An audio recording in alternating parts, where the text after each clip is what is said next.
Yeah, what I've come up and shown, this is who Shiko is, that's what they expect from me. What you've been portraying. What I've been portraying. Right. What they don't know is there's many things I'm not portraying that are internal, that if I show up that way, my gosh, it will scare them. And they'll be like, what just happened to Shiko?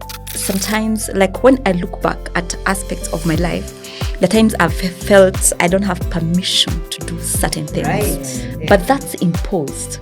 Yeah, because I can't keep saying when this happened to me when I was 12. Now, all these years later, I can't keep going back to those things. So a time comes when I must give myself permission to do certain things. I think that my question is for all the women who are watching and listening in. Do you have a safe space? That's the first question. The second question is, are you a safe space?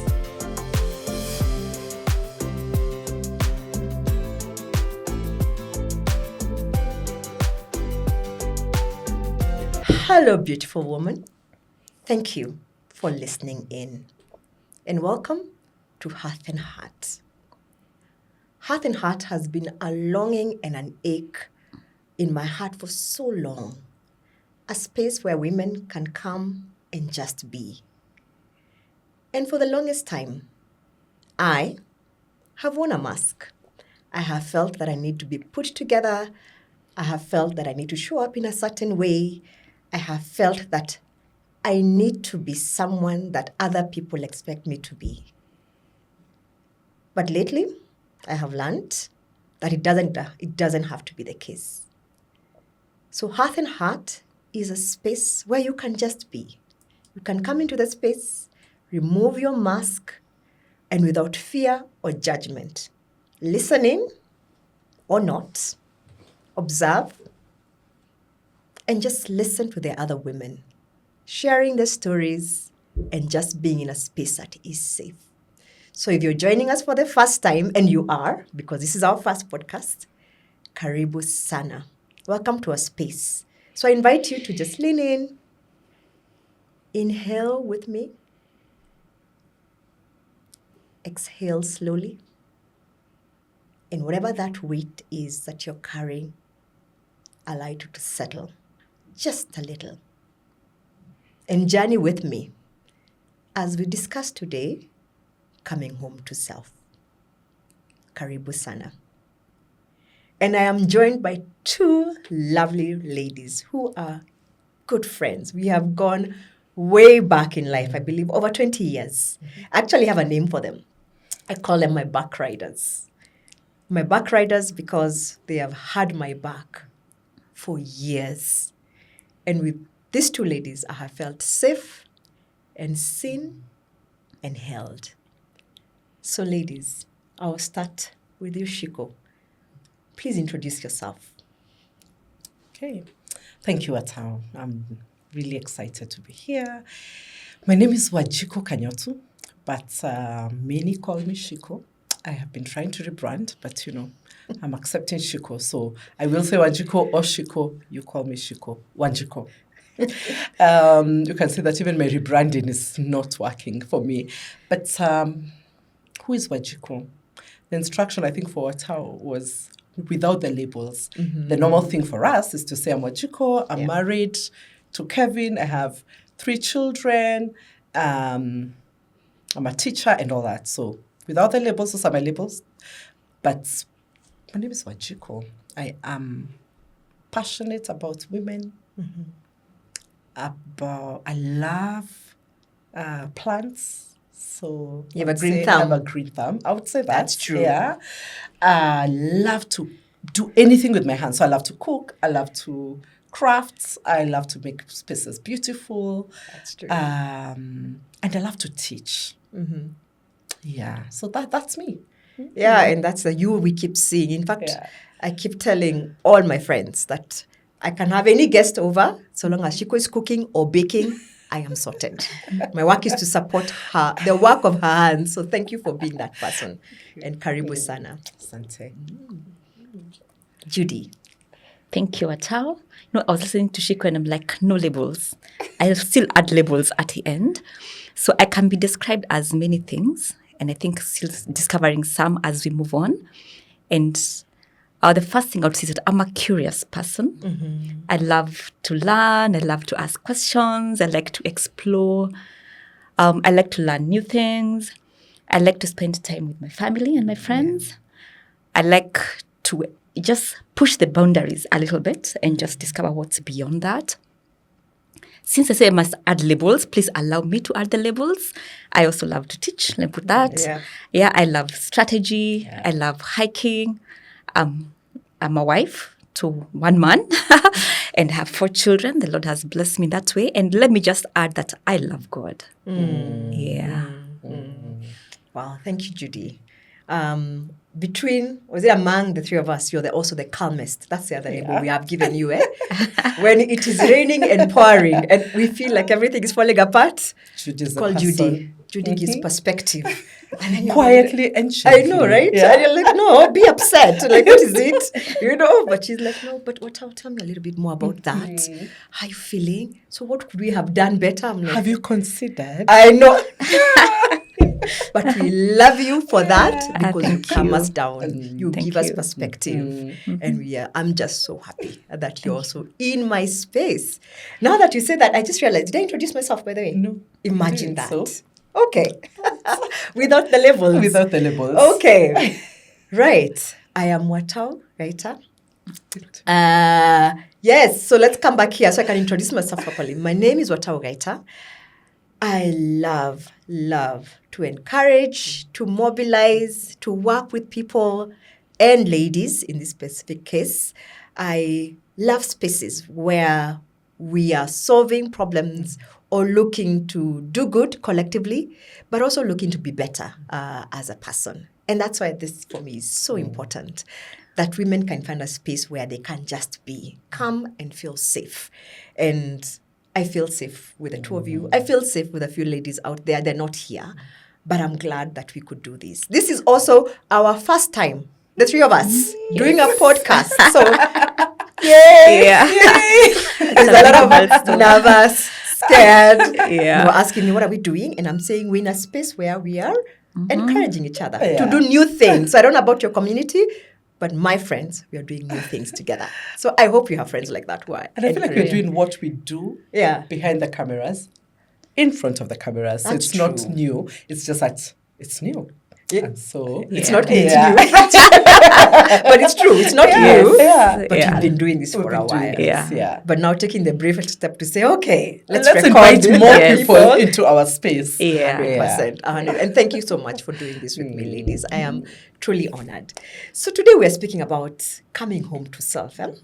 And even as we have had various conversations, and for those of you who are joining us for the first time, we have had 2 gatherings for women. I don't like to call them gatherings. 2 events for women, where the first one really talked about a space where you can come and just feel free and be yourself.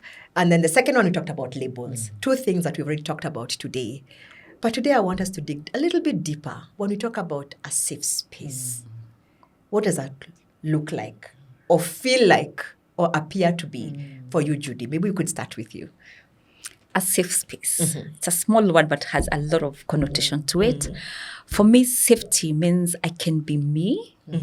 I don't have to edit how I show up.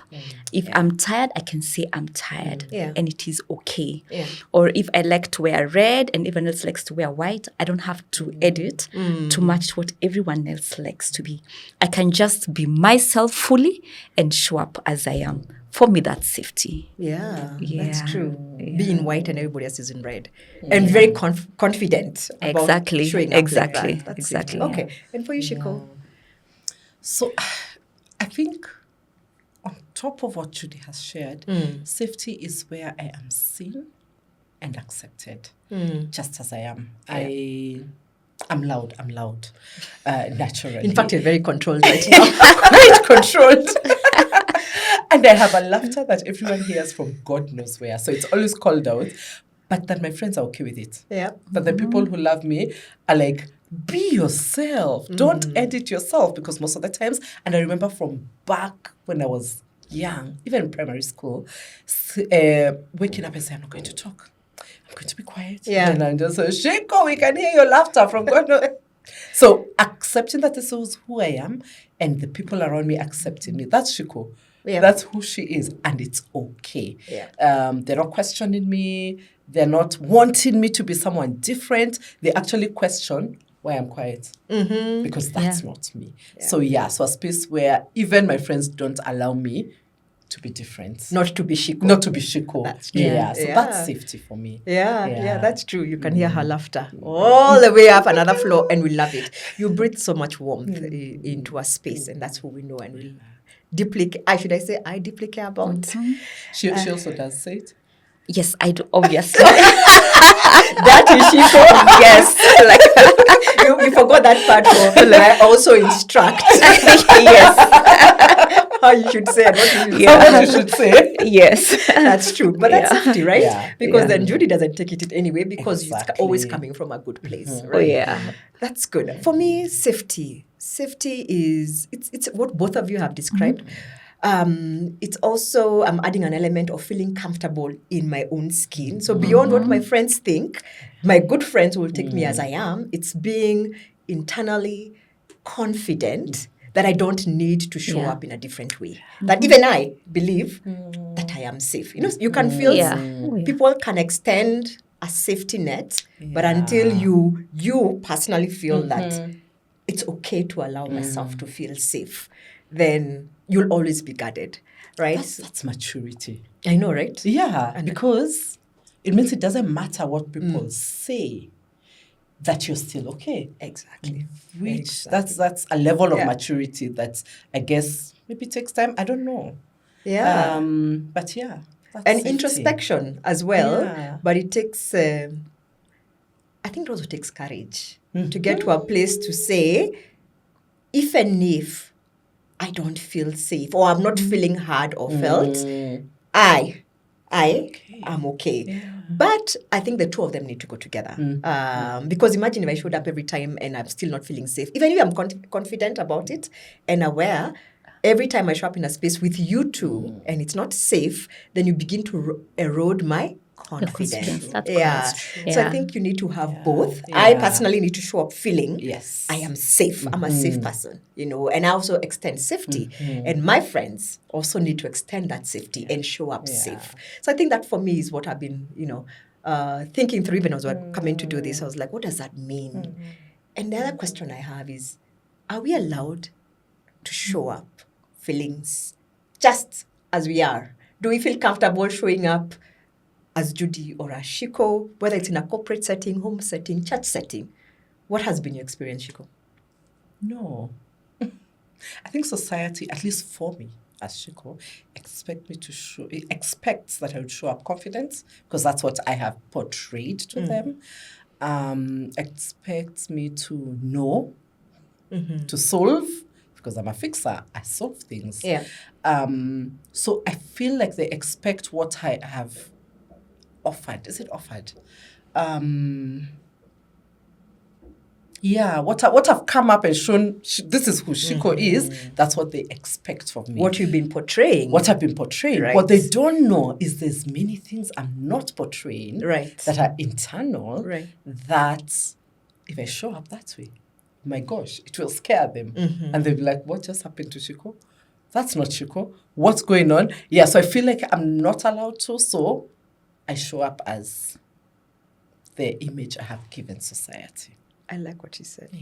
Image that you have given society. And is that in all the spaces that you are in? So no, that's the other thing. In the spaces where I feel safe, I am just me.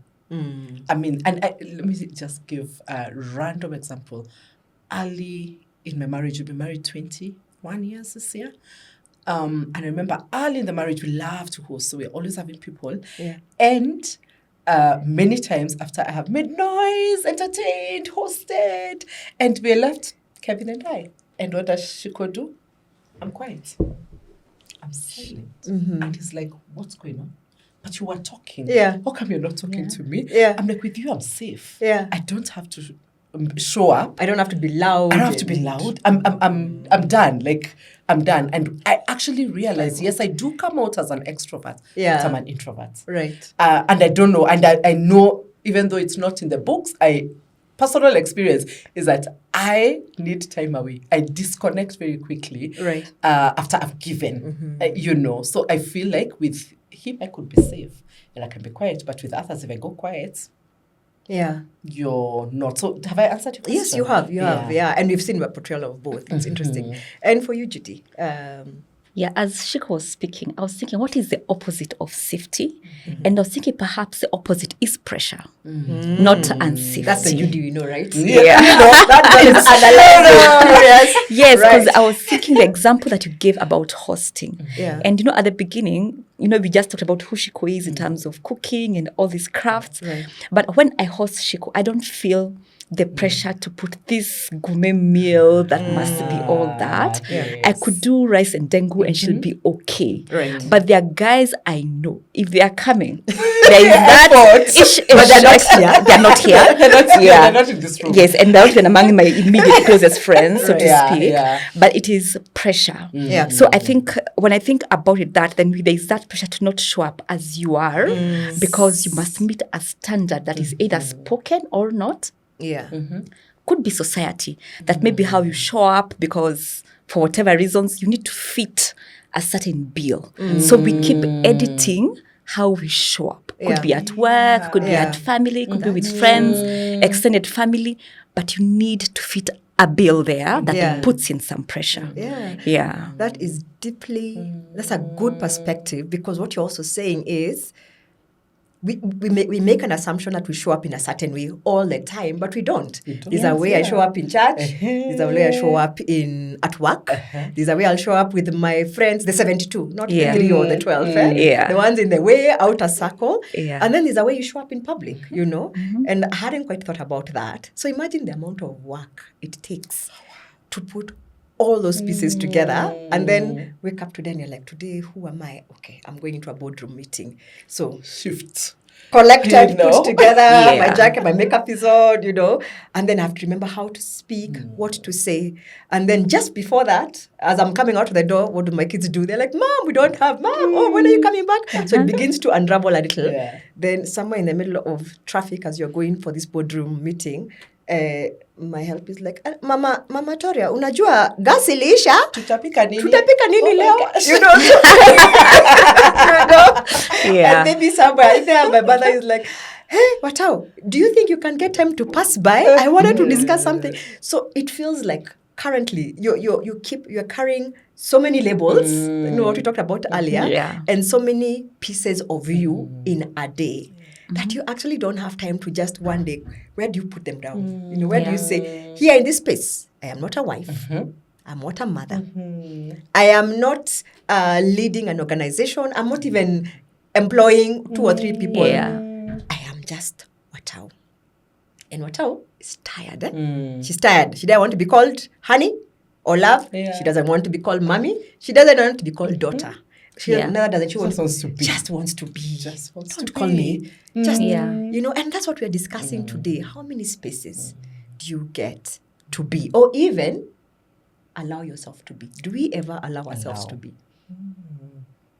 I think maybe that's it. Are we allowed to be?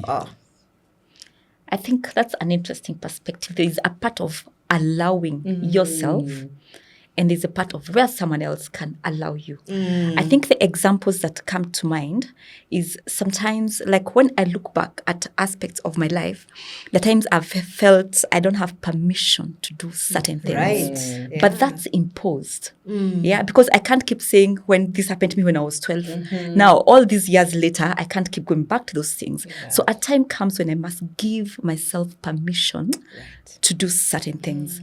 But at the same time, there are times we need permission. Depending, let's say, like if it was a work environment, you mentioned a boardroom. Probably there are boardrooms you can say, my child is unwell, I need to go. But there are others you have to put a straight face and go through it. So I think that those 2 aspects come into mind. That's a very interesting aspect, where we have to allow ourselves and where we need permission. What do you think which is heavier? How often do we find ourselves allowing ourselves, and how often must we seek permission? Is there a balance there? Or is it a season of life? What do you think? Um, Go ahead. No, this may take us on a different tangent. I was processing something this week, and I got to have deep processing around it. I lost my mother 30 years ago. And I found that in the month of April, I was weeping aimlessly. I go to someone's funeral, and I'm seeing her casket, and I cry. I'm like, what on earth? What is going on? But what remained with me was a guilt that I felt for crying. Yeah. Guilt that I felt for grieving. It's like I needed a reason. I needed to be given permission to grieve because it was wrong. It felt wrong in my head. I can't tell you why. And I thought, did I need to be given permission to grieve? No. I mean, grief is grief. And I realized I don't even understand grief. I have zero authority to speak about it, especially now when I was like, what is this? Yeah. Why am I feeling... Actually, the biggest question is, why am I feeling guilty? Why do I feel like it is wrong to even talk about it? I mean, is it about me? Am I the only one who's lost a mother? And then mine is 30 years. Yeah, What and am I it's a talking- genuine feeling. It was a genuine feeling, yeah. 30 years, what are you doing crying? There are people who have, and the truth is I've also lost, my father and mother-in-law recently. Right. So you'd think that is what would be consuming me. But it took me to 30 years ago. And just the guilt of wanting to do this, wondering, can I share? Will people... But then, back to safety. I had safe people I could share and say, when I'm calling as well, oh my God, I remember I'm in the car. Oh my. And you were so broken. I was. And I was so shocked. I'm like, wait, are we talking about your mother? Are you at a funeral? Thank you very much. But then again, safety, but also allowing yourself to just feel the emotion. Yes. Without guilt. Yes. So I had to go through that. I had to go through the thing of it's okay. Yeah. Giving myself permission to go through this thing that I didn't understand, but to be okay, that this is it. It's happening. What am I supposed to do? I remember in between we were traveling with my husband and we were in the plane and I just took a cover and covered myself and cried. And allowed yourself to cry. I allowed myself to cry. But I didn't allow myself to share with my husband, surely who is my confidant. But I couldn't explain to me what's on earth. I mean, what is that? And I couldn't allow myself to, I don't know, I didn't feel that he would understand. And that's a judgment because, I mean, I'm sure he would. But I feel like sometimes we also don't give ourselves permission. We don't give the people around us permission to come into this space. I do that a lot. I block and I say, I'll carry this on my own. Wow. Yeah. So you've taken it to such a different element. We started with, do we give ourselves permission? Then we said, sometimes we need permission. Then now we are saying we also need to give others permission to allow ourselves to walk into, or to even ask the hard questions. That's deeply perspective. These are my friends, by the way. This is how one angle takes very different divergent angles, but that's the depth of just having these kind of conversations. I think when you're talking about permission, last year, last year but one. My dad was very sick, and he passed on. He passed on in July, and it was a long journey of illness. Well, not that long, but long. Long is at least a couple of years, right? But the intensity of it was towards the latter part of 2024 into 2025. And the reason I bring that up is when you talk about allowing yourself permission not to just be, I did not allow myself permission not to be. And I think that was also the space where I couldn't. I had to be, I've always seen myself as a fixer. I have to ensure things are done in a certain way. I have to ensure if there's an appointment you need to go for, I'm following up to find out, did he go? Is he taking his medication? Are the caregivers there? So for a long time, for over 9 months, it was just pushing on, just to ensure that he's getting the care that he receives. I could not allow myself the space not to do that. I couldn't even imagine allowing anybody else the space to step into that and say help, And we're all helping and everybody. My mother was pitching in, my siblings, my friends, you guys were so present. But I felt I needed to be the one who's holding that space for him. I had a personal relationship with him, so did my siblings. But for me, it was I needed to be. I needed to be in hospital in the morning. I needed to be in hospital in the afternoon. You know, I want to be the last person to live with my mom. You know, so there was no space not to be. But then he passed on. And that was deeply heartbreaking, deeply. Because we thought we had done everything, you know, and we had. Actually, let me rephrase that. He rested. He did. He rested. He did. He had fought his good fight. He knew Jesus. So when we say rest, he was rested. rest. It was really rest, you know. And there's that assurance that we shall see him again. And so for me, that gives me so much comfort. So when he rested, I realized, I have sat in this space. I do not want anyone to come in. I don't want anyone to tell me how to think, how to feel. I already know I need to be showing up. But when he rested, I remember going home and for the first time breaking down because like, there's nothing to hold on to anymore. He's rested. So this put together lady who was telling everybody what to do, talking to every doctor, using AI, DeepSeek, and ChatGPT, trying to find out, what is the doctor saying and asking very intelligent questions. That role was over, and I needed to rest. And, let me take that back. I needed to stop sitting in that space like the person who has to hold it together. And I think that's when you talk about permission, I now felt for the first time, I don't even need permission not to be anymore. And I think stepping back from that role of being the strong person, of being the one who holds it together, or being the one with the answers, has made me have a very different perspective around how I show up. And maybe even how women show up. The other thing though now is that they are like, what's going on? Are you Where sad? are you? So let me ask you. So you went through that season of doing,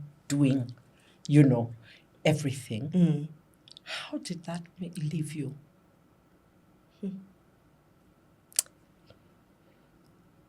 Broken. I think the word is broken. Broken because the thing I was trying to hold together, I couldn't. I couldn't fix. I couldn't give health. I couldn't give life. But for me, it was the acts. I almost felt like the more I did, the more I would feel connected, or the more I'd feel I have sacrificed, But when the Lord chose to have him rest, I just sat back and I was like, it's good I did show up and have no regrets for, my life literally just took a standstill. And I'm glad I did that.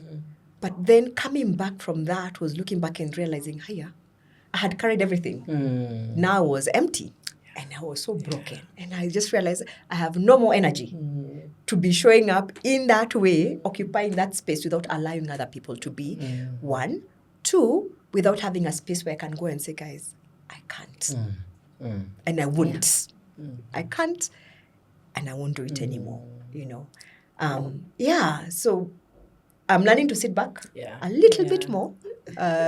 Learning not to fix everything that I see that's broken. And giving myself permission not to feel guilt when I do that. I like that. And I think my next question you've answered was, did you allow? Because sometimes as women, we're so used to taking it up and you want to do everything and you think I can, and we do. I mean, we can. We are women. And I don't know if that sounds proud, but we are because we are able to carry a lot. But it helps when we allow others to come in and say, I can. Yeah. But I need help. I think I'll probably be more effective if you help. I can get more rest. I can take care of myself. And I feel the thing is that guilt where you feel it's wrong for me to sleep.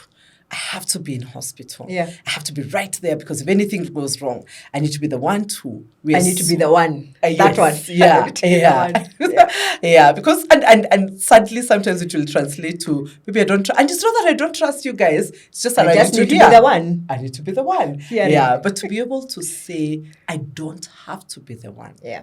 I can invite my community to come and walk alongside us. So I feel like as women, we need community. We can't do life alone. But I am going too far. No, but that's really what we're talking about, because we're talking Yeah. about safety and community, which now leads into community. So if you're allowing yourself not to be safe or to want to be safe, then how do you show up? So then it becomes, who are the people around me that enable me to show up with no mask? Yeah. I don't know what your experience has been, Judy, when you think about that. Yes, my mind goes back to very many years back, and I had my baby was very small at the time. I know from birth she cried a lot, and like I was in this space for almost 3 months, never leaving the house unless it's for clinic. And then I had a friend who just volunteered to take care of the baby while I can go for the first time, go out to some place. So for me, that was safety in a place I was feeling like I'm losing it, as a new mother. Yeah. And this child is pushing me. I'm struggling to get a good house help. Yeah. But having somebody from my community stand up and say, I will take care of the child for the afternoon and just go out. For me, that was so beneficial that it just talks about both safety and community. Yeah. Yeah. And do we find, because I think in my view, sometimes it's easier to find safety outside a business or a corporate setting. So do we normally find safety? And I'll ask you, Judy, in a corporate setting, would you feel safe in an office? I think it's different offices, different things, different cultures. So I think it goes back to the culture an organization has. You'll find there are some where they visit each other, they have birthdays together, and they have that kind of thing.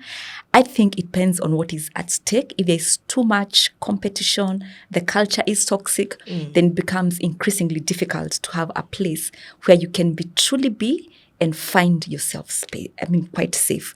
But there are cultures that allow you to just be. You can come in with your bags and with your baby and whatever it is that you're carrying. But I think it takes time to create that and a lot of being intentional in terms of the organization owners and the people who work there. Yeah. It calls for authenticity for sure. Authenticity. Yeah. That's true. And vulnerability. Exactly. Which in my experience, I found it outside of a corporate setting. And when I think about it, the two of you, I never worked with you anyway. I've met you along the journey of life. You I met when we were young and full of promise. And then Judy, when we both just got married or thereabouts, Yeah. So not in a corporate setting. So when I'm trying to think about corporate business setting and the opportunities that have availed themselves for me to feel safe or even to give people permission to feel safe, I can't seem to find. I have good friends, by the way, but their friends will meet, will have a good laugh, have a good meal, review, go over life.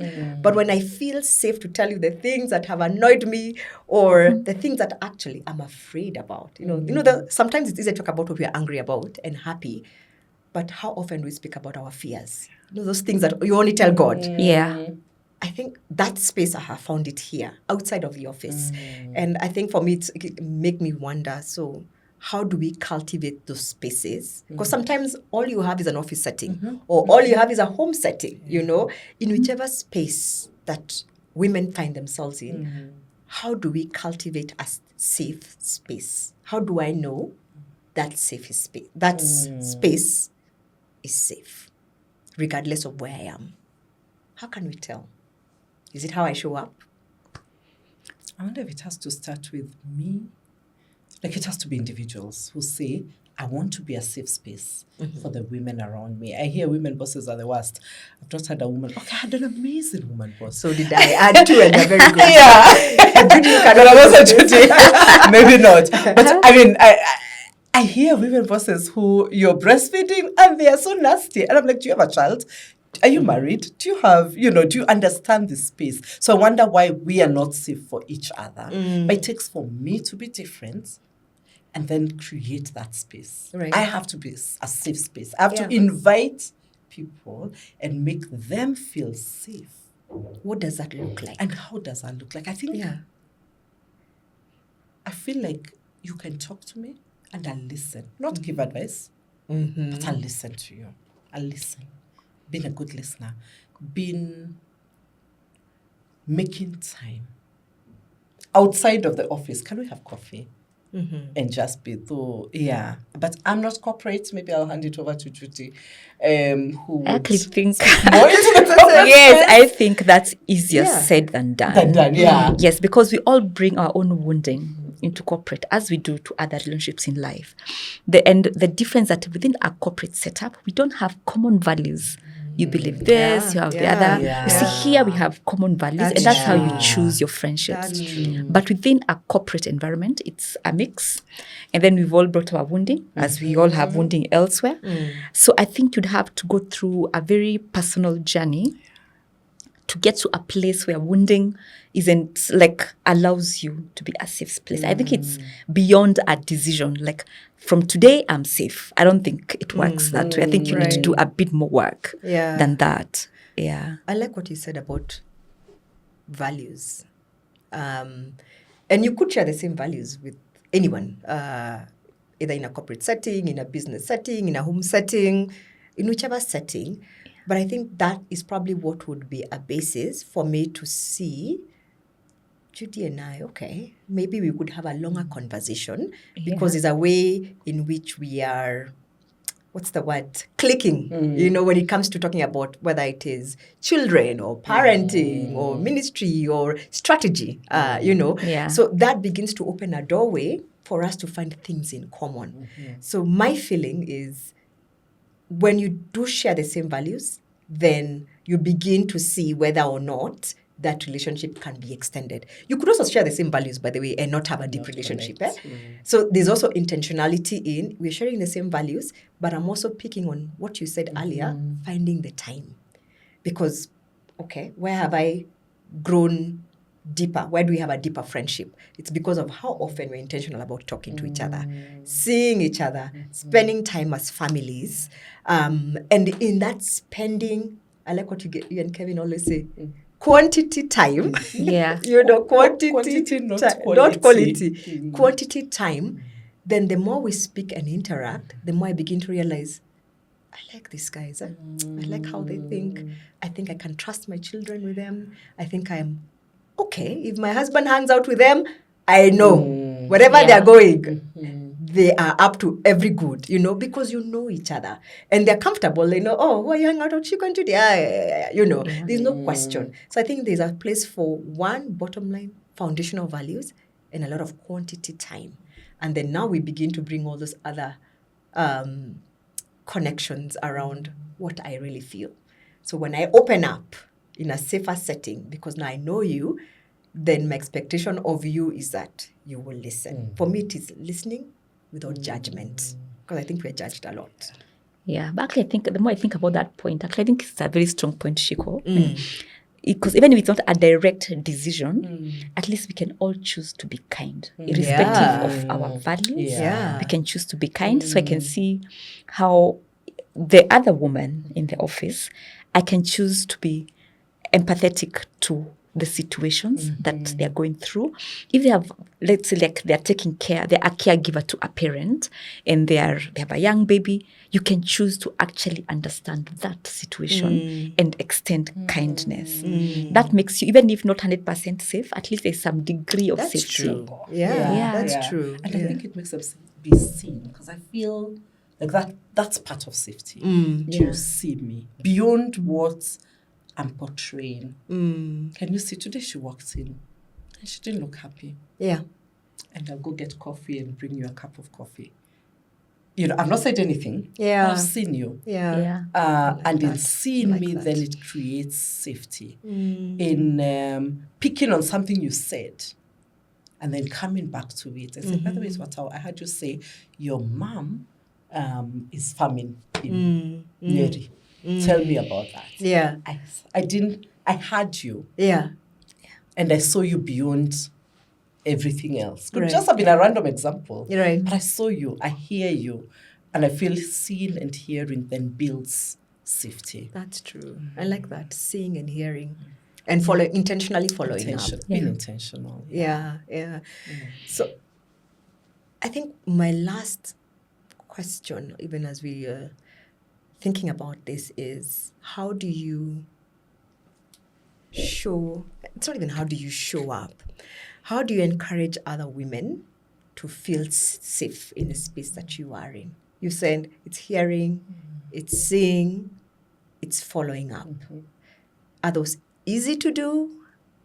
Hard to do? Is it something that we're intentional about? So we're saying for the woman to be a safe space. For the woman to be a safe space. Yeah, I think comes back to being intentional and then going back to them feeling safe. I think just if I was to like summarize what we said earlier, it is you're giving yourself permission and giving permission to others to support you. Yeah. So I feel like as women, we have more power than we realize. Yeah. And yet we think we are our own worst enemies. Yeah. And when we allow each other's spaces to be, Yeah. to show up without the mask, without the title. Correct. You know, sometimes we come into a space and everybody's like, why are you so quiet? What's going on? Like, what is it? Sometimes you just want a space to just be. Correct. Listen. And by the way, if I cry, it's okay. Yeah. You know, don't try and make me feel that, you know, I'm killing the mood or shut me down.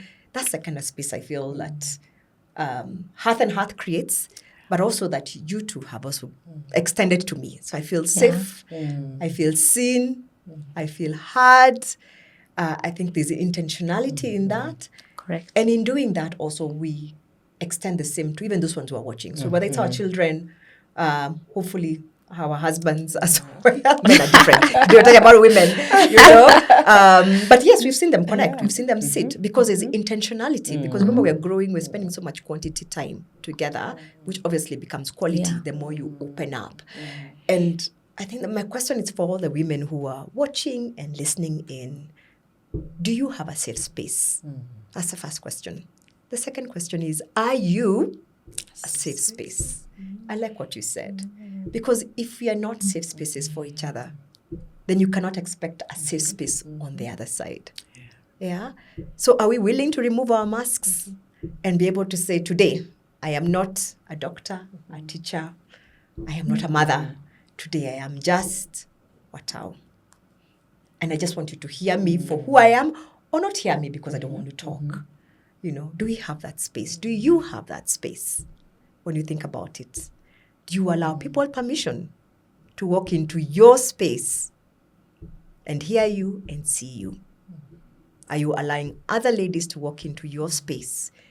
And do other ladies allow you to walk into that space? And if you don't have that space, we invite you into a Hearth and Heart space, into these podcasts, into the events that we'll be having, because this is just the beginning of walking a journey together as women, where we see each other, where we hear each other, where we allow each other to be without the masks. So thank you, ladies, for joining me today. I am so... Thank you. Thank you I for am allowing so- us into your space. Of course. And to your heart. We had no choice, but Well, you didn't have a choice. That's why you're the first ones. Yes. But you know, you can also choose not to be, I'm not comfortable with the podcast. I'll just, but we be also on the other choose side. to be in your life Exactly. completely. That's So, true. yeah. That's true. So thank you. Thank you for Yeah. being my safe spaces and my safe space for my husband and for my children as a family, you know. So it extends beyond what we think. So depending on where you are in life, your safe space is beyond just you. It also extends to the people around you. So you are my safe space. And with you, I can just be without judgment, without fear, without repercussions. Yes. You know, so I am so truly blessed to have you, and I love you guys dearly, dearly, dearly. Yeah. And to you who are watching and listening, thank you.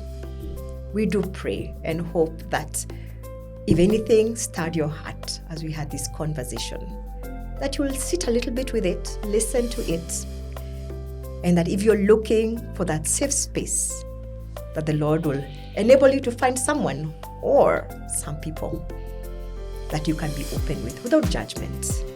And also, as we say in St. Francis, because we are all born again. Yes. All our problems, we send them to the foot of the cross. All our challenges, Send them to the cross. and all our We joys set on the on the risen risen Christ. Christ. So we entrust you into the hands of the one who loves you dearly. May he see you, hear you, speak to you, and continue to journey with you, even as you journey with others. Until we meet again, cheers!